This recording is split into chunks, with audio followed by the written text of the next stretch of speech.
দেশের বিভিন্ন জায়গার আরও কিছু খবর নিয়ে রয়েছে একটি ডেস্ক রিপোর্ট।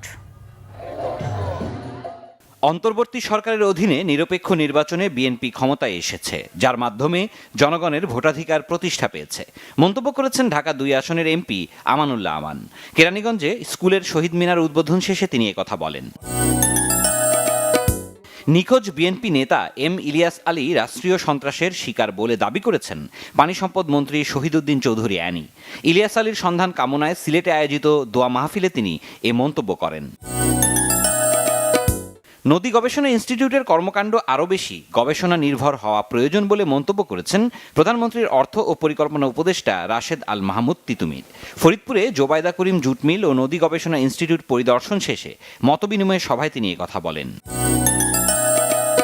কিশোরগঞ্জে মেডিকেল বর্জ্য ব্যবস্থাপনা প্রকল্পের উদ্বোধন করেছেন কিশোরগঞ্জ ১ আসনের সংসদ সদস্য মাজহারুল ইসলাম। অনুষ্ঠানে সভাপতিত্ব করেন প্রেসিডেন্ট আব্দুল হামিদ, মেডিকেল কলেজের উপাধ্যক্ষ অবসরপ্রাপ্ত কর্নেল ডাক্তার জেহাদ খান।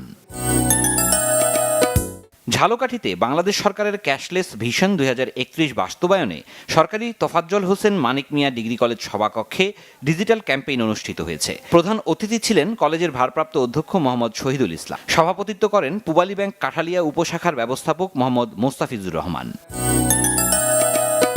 চট্টগ্রামের পাহাড়তলী কলেজ প্রাঙ্গণে হয়েছে বায়ো হিউম্যানিটি ট্রাস্ট স্বাস্থ্য মেলা উপলক্ষে free health check up camp. আয়োজনে স্থানীয় ১,০০০-এর বেশি মানুষকে বিনামূল্যে চিকিৎসা সেবা দেওয়া হয়। ক্যাম্প উদ্বোধন করেন স্থানীয় বিএনপি নেতা ওয়াকিল হোসেন। সিরাজুম মনির শুভ, বাংলা ভিশন, নিউজ ডেস্ক।